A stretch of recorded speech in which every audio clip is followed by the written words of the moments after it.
Pourquoi faire de l'économie de la connaissance? Pour une raison très simple, qui est que, comme la connerie, la connaissance est infinie. Et ça change tout quand vous y réfléchissez bien, parce que les matières premières ne sont pas infinies. Mais la connaissance est infinie. Si nous basons notre croissance économique sur les matières premières, eh bien, il y a une contradiction mathématique inévitable entre croissance infinie et matières premières finies. Mais si nous basons notre croissance économique sur la connaissance, eh bien, il n'y a plus de contradiction entre croissance et croissance infinie et connaissance qui est infinie aussi. L'économie de la connaissance est très particulière en ce sens qu'elle est régie par des lois différentes de l'économie des matières premières. Ces règles sont très simples. Il y en a 3, 2 bonnes nouvelles et une mauvaise nouvelle. La première règle, c'est que les échanges sont à somme positive. Qu'est-ce que ça veut dire? Si je vous donne 20 €, ils ne sont plus à moi. Mais si je vous donne de la connaissance, elle est encore à moi. Là, je vous donne de la connaissance, a priori, quand je vais sortir de cette pièce, je ne serai pas plus bête qu'en y rentrant. Alors que si je vous donnais 20 € à chacun, je serais moins riche. Donc, quand on partage un bien matériel, on le divise. Quand on partage un bien immatériel, on le multiplie.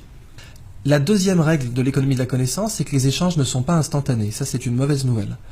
Transférer 20 € ou 20 millions d'euros, c'est instantané, c'est une signature sur un chèque. En propriété, les transferts de propriété sont instantanés. C'est même pour ça qu'aujourd'hui, on a du trading haute fréquence, dont la limite légale est la nanoseconde, ce qui veut dire qu'on a le droit de faire 1 milliard de transactions par seconde. Mais la connaissance, il n'y a pas de trading haute fréquence dans la connaissance. Cette conférence, elle prend du temps. Transférer de la connaissance, ça prend du temps. Je ne peux pas vous donner la physique quantique en 2 minutes. Et la dernière règle est une bonne nouvelle, c'est que les combinaisons de connaissances ne sont pas linéaires. Qu'est-ce que ça veut dire? Ça veut dire que quand vous prenez 20 € et 20 € et que vous les mettez ensemble, ça fait 40 €. Mais quand vous prenez 1 kilo de connaissances et que vous le réunissez à un autre kilo de connaissances, ça fait 3 kilos de connaissances. Quand vous regroupez 2 connaissances, ça crée systématiquement une tierce connaissance, qui est au pire triviale, mais non nulle, et au mieux révolutionnaire. Eh bien donc le biomimétisme s'inscrit dans ce paradigme de l'économie de la connaissance, et c'est là que je veux que vous voyez vraiment à quel point c'est une révolution sociale, environnementale, avant d'être une révolution technologique. Et le biomimétisme, c'est la science qui dit « la nature est une bibliothèque, lisez-la au lieu de la brûler ». La nature, en fait, elle est high-tech. Ce petit coquillage, il produit une toxine. La muconotoxine, c'est un cône du Pacifique, très dangereux, mais si vous avez des gants, aucun danger, puisque le dard ne pénètre pas un gant de plongée. Ce coquillage, il est vendu à 3 $ sur les marchés parce qu'il est joli. C'est vraiment pour moi la représentation du fait qu'on brûle la nature au lieu de la lire, parce que vraiment, 3 $ le coquillage, c'est une des utilisations les plus débiles qu'on pouvait faire de ce coquillage. Avez-vous une idée du prix de sa toxine au kilo? Sachant que la demande mondiale est supérieure au kilo. 1 kilo d'or, on va prendre ça comme étalon, 1 kilo d'or c'est 30 000 €. 100 000, donc 3 fois l'or. C'est plus. Elle est très utilisée en neurotechnologie, elle permet de faire des neurotechnologies avec un niveau de détail incroyable, donc c'est des nanotech, neurotech, elle est aussi utilisée en neurochirurgie, etc. Très grosse demande mondiale qui ne fait qu'augmenter. Je vous laisse faire le calcul, 800 $ le milligramme. Ça nous fait du 800 millions de dollars le kilo. L'or et le platine, c'est du terreau de jardin en comparaison. Ce qui est dingue, c'est qu'on les vend à 3 $ le coquillage. Et il est en voie d'extinction à cause de ça. La crevette menthe religieuse. Alors elle, c'est la crevette de tous les records, quoi. Cette crevette peut vous péter une main ou un bras.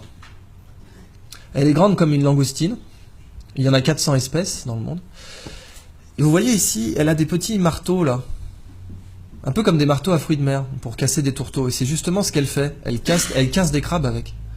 Seulement quand elle envoie son marteau pour casser un crabe, elle lui donne l'accélération d'une balle de fusil d'assaut.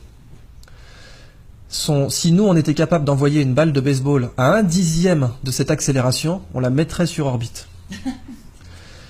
Ce marteau casse évidemment un aquarium blindé, puisqu'il a l'énergie cinétique, il aura la vélocité finale d'une balle de fusil, mais il a une masse supérieure. Évidemment, si vous l'arrachez, il repousse, parce qu'après tout, pourquoi pas. Cette crevette, quand elle envoie son marteau, il se forme des étincelles sous l'eau. Ça va tellement vite que vous avez des étincelles. Et ces étincelles, on les a mesurées à 22 000 Kelvin, c'est la température à la surface du Soleil. Quand cette crevette envoie ses marteaux, il se forme une bulle d'air autour, qui s'appelle une bulle de supercavitation. La supercavitation a été étudiée au départ par l'armée russe pour faire des torpilles qui peuvent aller à plus de 150 km/h sous l'eau. Et aujourd'hui, beaucoup plus, paraît-il. Les torpilles Shkval, dont les Russes ont donné la technologie à l'Iran, ce qui serait une des grandes raisons pour lesquelles les Américains n'ont pas déployé de porte-avions trop proches des côtes iraniennes, parce que ces torpilles peuvent sniper un porte-avions. Les Chinois prétendent, avec la technologie de supercavitation, avoir mis au point un sous-marin qui pourrait faire 500 nœuds sous l'eau, en se déplaçant dans une bulle d'air. Et la supercavitation aujourd'hui, le meilleur modèle d'étude que vous avez, c'est cette crevette. Mais c'est pas fini. Cette crevette, ses yeux, parce qu'après tout, si la nature est une bibliothèque, chaque espèce est un livre entier. Moi, je vous ai parlé que du chapitre marteau, mais je peux vous parler du chapitre yeux. Les yeux des chiens ont 2 types de cônes différents pour reconnaître les couleurs. 2 types de cônes. Nous en avons 3. Les chiens sont donc des daltoniens par rapport à nous. Cette crevette en a 16. Ça veut donc dire que nous sommes un tiers d'un tiers de daltoniens par rapport à elle. Elle est très colorée, mais la couleur que nous on voit, ce n'est rien par rapport à celle qu'elle voit. 16 cônes. Les Américains se sont inspirés de ses yeux pour concevoir une caméra qui permet de détecter rapidement les cellules cancéreuses dans les biopsies. C'est une caméra bio-inspirée tirée des yeux de cette crevette. Et les yeux de cette crevette possèdent l'écran solaire le plus efficace connu de l'homme. Les mycosporine-like aminoacides, qui sont des écrans solaires naturels, produits par les espèces pélagiques. Ces écrans solaires sont très intéressants commercialement parce que nos écrans solaires sont des perturbateurs endocriniens pour les coraux. Et quand on se baigne avec de la crème solaire, eh bien, on détruit les coraux. Si on avait ces écrans solaires, on serait mieux protégé et on ne détruirait pas les coraux. Dans le biomimétisme, un écosystème inexploité, c'est comme une nappe pétrolière. Sauf que, quand vous l'exploitez, vous ne le détruisez pas. Vous prenez le livre, vous en faites une photocopie et vous le remettez en rayon. Et en plus, il y a beaucoup plus d'argent à faire comme ça. Donc c'est juste plus rationnel de faire comme ça. Alors voilà donc la fin de ma présentation sur le biomimétisme. Je vous donne simplement un épilogue pour vous parler de la Blue Economy, qui est l'application du biomimétisme à l'industrie. Et la Blue Economy, c'est une 3e histoire que je ne développerai pas, mais dont je vous donne simplement l'incipit, qui est imaginer un monde sans déchets. Imaginez un monde où la prochaine fois que vous verrez un déchet, il faudra emmener vos enfants au musée. Regarde maman, une canette de croc. C'est fou ça. Ce monde, on sait qu'il n'existe pas aujourd'hui. En fait, il existe, c'est la nature. Quand les feuilles tombent des arbres, on n'organise pas un système de ramassage. Dans la nature, les déchets n'existent pas, parce que la nature produit en cycle. Mais nous produisons en ligne. Et du coup, nous sommes la seule espèce aujourd'hui qui produit des choses dont personne ne veut. Et quelque chose dont personne ne veut, ça s'appelle un déchet. C'est la phrase de Gunther Pauli, ce n'est pas à la nature de produire comme nos usines, c'est à nos usines de produire comme la nature.